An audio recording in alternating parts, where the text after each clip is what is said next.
আজকে সকাল সকাল ভিডিওটা শুরু করছি, কিন্তু কখন থেকে বসে আছি যে নাস্তা করব। আমাদের হেল্পিং হ্যান্ড তো নাই, বাড়িতে গেছে, সে কবে আসবে আল্লাহ জানে। তো এই যে আবার আজকেও নাস্তা কিনে নিয়ে আসলাম দাঁড়ানো। তো চা বানায় চা রেডি করে বসে আছি। এত সিরিয়াল, 10 জন 12 জন করে বলেছি এক একটা বোর্ডে। ভাইয়ের বউ তো আজকে স্কুল, আজকে থেকে আবার স্কুল শুরু হয়ে গেছে। আমার ভাইও অফিসে চলে গেছে। এই যে নাস্তা পরোটা নিয়ে আসছি। আয় নাস্তা খেতে, ঠান্ডা হয়ে যাবে।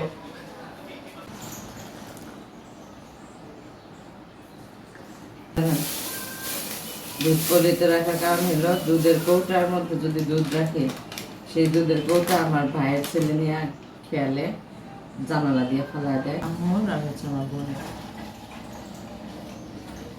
ভালো করে ধুয়ে নিয়েছি। ধুয়ে তো চিন্তা করলাম যে আজকে মাখায় জোখায় বসাবো মাংসটা। এমনি তো করবো না, মাংস মাখায় জোখায় বসালে ভালো লাগে, তাই না? আমি পেঁয়াজ কেটে রাখছিলাম তাড়াহুড়ার জন্য, যাতে সকালবেলা ভেজাল না হয়। সেই করে সব মশলা দিয়ে দিব। প্রথমে দিয়ে দিচ্ছি মরিচের গুঁড়া। মরিচের গুঁড়াটা একটু বাড়ায় দিব। গরুর মাংসে মরিচের গুঁড়া বাড়ায় দিলে ভালো লাগে খাইতে। গুঁড়া,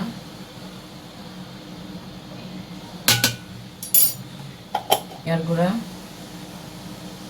ও এটা হচ্ছে আমার ঘরে বানানো মশলা, গরম মশলার গুঁড়া। এটা বাড়ায় দিলাম। রসুন বাটা, এই যে তেল, সাদা তেল, এই যে লবণ দিয়ে দিলাম, পরিমাণ মতো দিলাম, যদি লাগে আবার দিব। দোয়া পানি দিলে নাকি মজা হয় মাংস। বিসমিল্লাহ, বসায় দিলাম তো হইতে থাক। আমি ঘরে বসে যেসব কাজকর্ম করি সব কিছুই আপনাদের সাথে শেয়ার করি। যে আমি একজন সিঙ্গেল মাদার, তারপর হচ্ছে মায়ের বাসায় থাকি, সবার সাথে জয়েন্ট ফ্যামিলিতে থাকি। তো আমার ছোট্ট একটা রিকোয়েস্ট যে আপনারা সবাই একটা করে সাবস্ক্রাইব করবেন, লাইক দিয়ে ভিডিওটি দেখা শুরু করবেন, আর সুন্দর সুন্দর কমেন্টের মাধ্যমে জানাবেন আমার ভিডিওটি কেমন হলো, আর কে কোথা থেকে দেখতেছেন সেটাও জানাবেন। আর হলো ভিডিওটি বেশি বেশি শেয়ার করে দেবেন আপনারা। আপনাদের একটা লাইক, একটা সাবস্ক্রাইব দেখলে খুব ভালো লাগে কাজ করতে। তো এত কাজের মধ্যে আবার যে আমি ইউটিউবে একটু কাজ করি, তো এটা একটা মেয়ের পক্ষে কিন্তু এটা খুবই ইম্পসিবল একটা কাজ, তাই না? ঘরের কাজ সামলানো, ইউটিউবের কাজ সামলানো, সব কিছু মিলে আবার বাইরে বাজার সদাই। কি রৌদ্র বাহিরে দেখছেন, আল্লাহ! আর এখনো ঈদের যে ছুটি শেষ, তারপরে লোকজন এখনো কম, অনেক রাস্তাঘাটে একদম কম। তো এখন যাইতেছে আমি একটু বিকাশের দোকানে। আমার ভাই ফোন করে বললো একটু টাকা পাঠাইতে, একটু যাই বিকাশের দোকানে টাকাটা দিয়ে আসি। আর কি পরিমাণ রৌদ্র উঠছে, খোলা পাবো নাকি আল্লাহ জানে, সবই তো বন্ধ। হ্যাঁ, একটা ফার্মেসি খোলা আছে, দেখি পাই কিনা।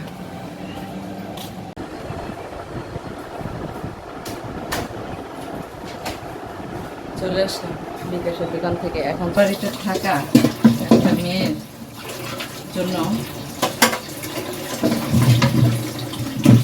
কাজকর্ম না করেও তো উপায় নেই, বলেন?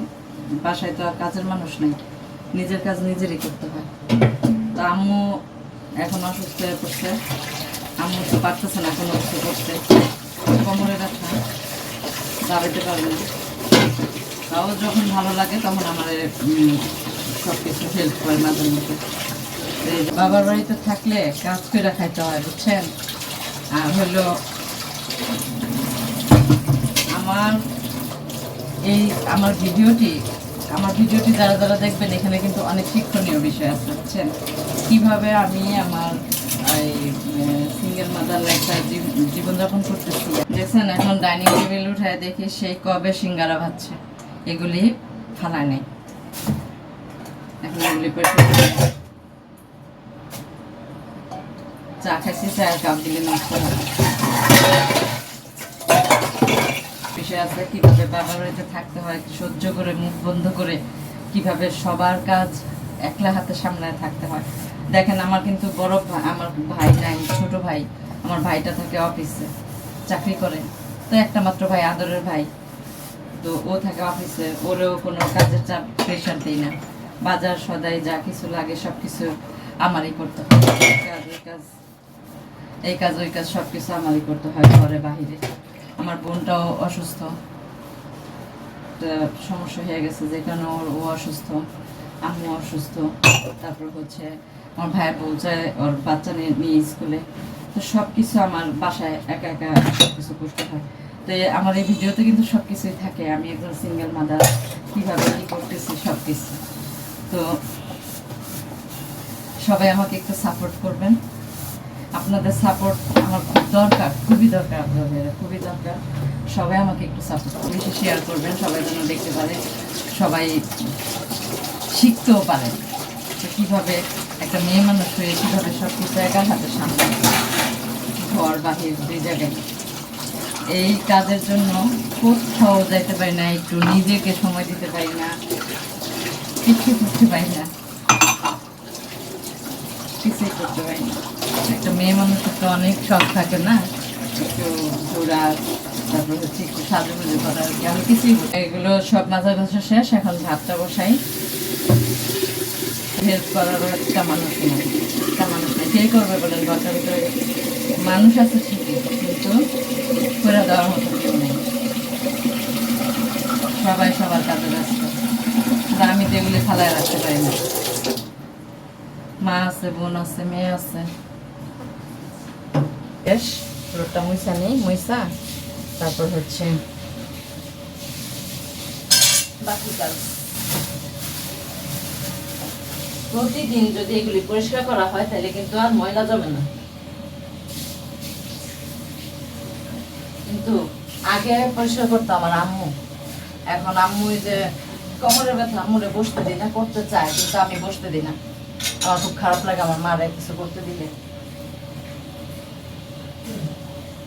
আবার এই যে দেখছেন অপরিষ্কার একটা রেখা দিচ্ছে।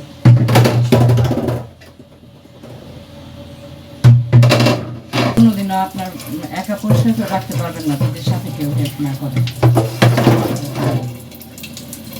একা আমার এটা মাজো, ওইটা মাজো, এরে পানি দাও, ওরে পানি দাও, এটা করো, চা বানাও, সব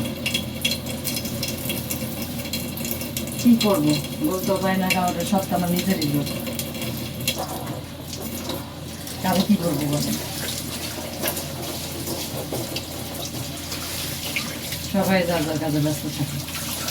আমি যদি এগুলি ফালায় রাখি তো দেখা যায় আম্মু এর সাথে ফেলায়, তা আম্মু যদি একদিন এগুলি মাজা বসা করে তাহলে আর আম্মু শুরু হবে এমন অবস্থা হয়ে যাবে। কি করবো, সবাই আমি মিশে রাখবো।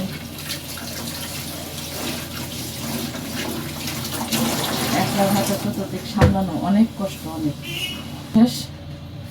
আম্মু যেন একটু গরম পানি মিশাবো, গোসল করবো। দেখেন সেই ঈদের দিন কলিজা রান্না করছিলাম, ঠিক আছে, তো আজকে এটারে পাতিল পোষা খাইতেছি। আর আমার কাছে পাতিল পোষা ভাতটা এত মজা লাগে বলার মতো না, অনেক ভালো লাগে। লেবু নিয়ে মিষ্টির সাথে, অথচ আজকে আমি দেশি গরুর মাংস রান্না করছি, কিন্তু ওইটা না খাই এটা খাইতেছি। পাতার মাংস খুব ভালো লাগে, আরো যদি হয় বাসি তরকারি। বিসমিল্লাহ। এরকম পাতিল পোষা ভাত পছন্দ করে না, দেশি গরুর মাংস আছে আমার কাছে মনে হচ্ছে এটা অনেক মজা লাগতেছে, সেই স্বাদ। কলিজা যেদিন রান্না করছি না, কিছু মানুষে কলিজা রান্না খাওয়াইলেও মন ভরে না, লবণ কমেছে, সেই কথাটা আমার এবার ঈদের মধ্যে ফেলে গেছে। কলিজা রান্না খাওয়াইছি তারপরেও কয় লবণ কমেছে, চিন্তা করতে পারেন।